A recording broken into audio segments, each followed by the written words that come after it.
बार प्रेम से बोलिए चौथ माता की जय। आइए अब बड़े ही प्रेम से चौथ माता की कथा को सुनते हैं। आज के दिन चौथ माता की कथा को सुनने से ही व्रत पूर्ण माना जाता है तथा समस्त मनोकामनाएं पूर्ण होती हैं। एक नगर में एक बूढ़ी माँ रहती थी। वह अपने बेटे की सलामती के लिए 12 महीनों की चौथ का व्रत करती थी। हर चौथ को पंसारी से थोड़ा सा गुड़ और घी लाकर 4 लड्डू बनाती, एक बेटे को देती, एक से पूजा करती, एक हथका के लिए निकालती, एक चांद उगने पर खुद खा लेती थी। एक बार उसका बेटा ताई से मिलने गया। ताई ने बैसाखी चौथ का व्रत रखा था। ताई से पूछा, माँ तो 12 चौथ रखती है। ताई बोली, तेरी माँ तेरी कमाई से तरमाल खाने के लिए 12 चौथ रखती है। तू परदेश जाए तो वह एक भी चौथ नहीं रखेगी। लड़के को लगा ताई सच कह रही है। घर आकर माँ से कहा, मैं परदेश जा रहा हूँ, यहाँ तू मेरी कमाई खाने पीने में ही उड़ा देती है। माँ ने समझाकर उसे रोकना चाहा पर बेटा नहीं माना। माँ ने उसे साथ ले जाने के लिए चौथ माता की आंखें दिए और कहा, मुसीबत में यह आंखें तेरी मदद करेगी। वह आंखें लेकर रवाना हो गया। घूमते हुए एक नगर में पहुंचा।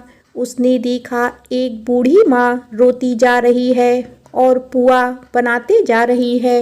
ने कारण पूछा तो बूढ़ी माँ ने कहा, बेटा इस नगर की पहाड़ी पर एक दैत्य रहता है।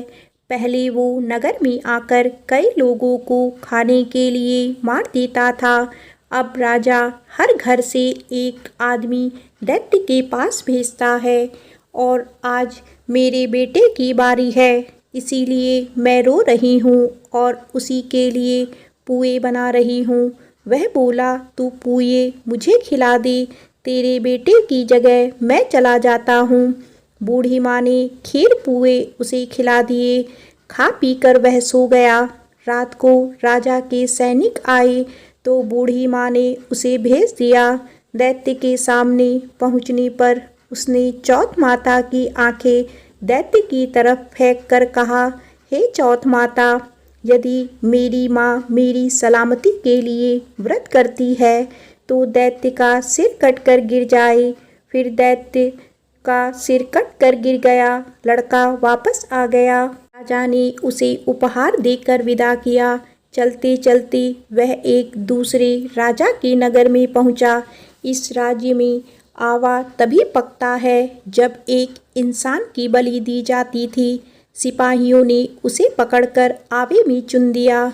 लड़के ने चौथ माता की आंखें आवे में डाला और कहा, हे चौथ माता, यदि मेरी माँ मेरे लिए व्रत करती है तो आवा मेरी बलि लिए बिना ही झट से पक जाए। ऐसा कहते ही आवा तुरंत पक गया। आवे में से मिट्टी की जगह सोने चांदी के बर्तन निकले। अंदर से लड़का बोला, बर्तन धीरे धीरे निकालना, कहीं मुझे लग ना जाए। राजा ने उसे निकलवाया और पूछा, इस आवे से तुम बच कैसे गए? लड़के ने बताया कि उसकी माँ चौथ माता का व्रत करती है, व्रत के कारण ही वह बच पाया है। राजा को तब विश्वास नहीं हुआ। उसने एक चांदी की सुराही मंगवाई और कहा कि सुराही की नली से निकल कर दिखाओ, तभी मुझे विश्वास होगा। लड़के ने चौथ माता को याद करके आंखें सुराही में डाल दिया और कहा, मैं भंवरा बनूं, सुराही से निकलूं। लड़का तुरंत भंवरा बनकर सुराही से निकल गया। तब राजा ने खुश होकर राजकुमारी की शादी उससे करवाई और सभी लोगों को चौथ माता का व्रत करने को कहा। दिन उसे माँ की याद आई। उसने राजा के पास जाकर खुद के नगर जाने की इच्छा जाहिर की।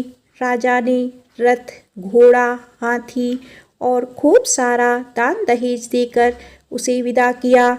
चौथ के दिन वह अपने नगर पहुंचा। वह अकेला पंसारी के यहाँ माँ का इंतजार करने लगा। सोचा चौथ है तो माँ यहाँ जरूर आएगी। थोड़ी देर बाद लकड़ी टेकती हुई माँ आती दिखी। उसकी माँ की आंखों में जाले आने के कारण दिखना कम हो गया था। लड़के ने जानबूझकर उस स्त्री के बेटे को अपशब्द कहने लगा।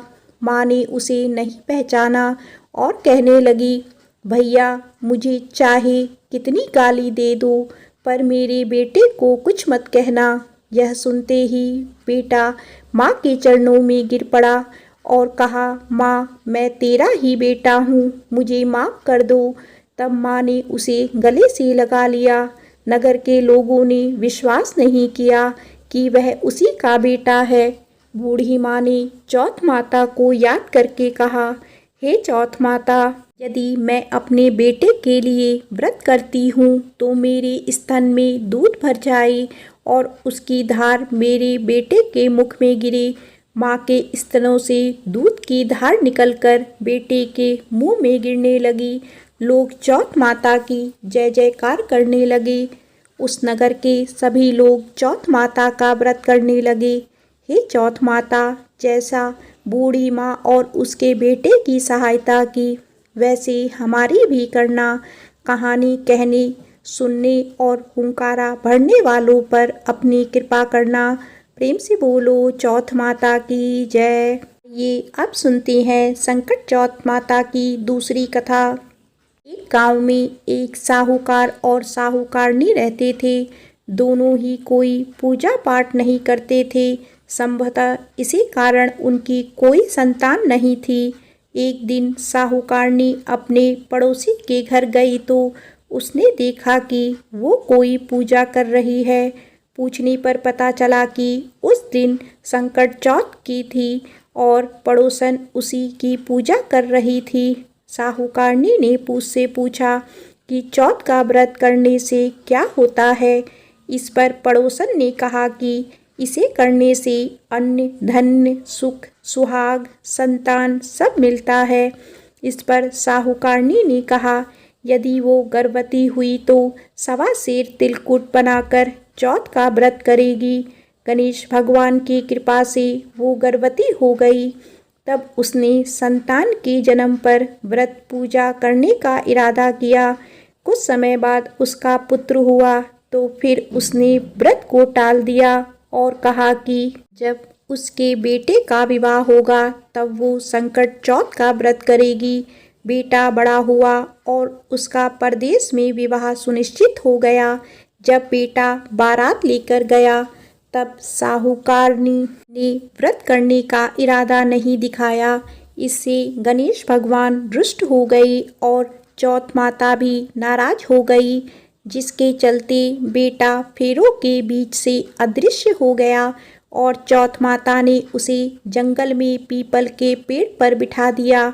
बहुत खोजने पर भी जब वर नहीं मिला तो विवाह आधा हुआ रह गया और सभी अपने घर चले गए।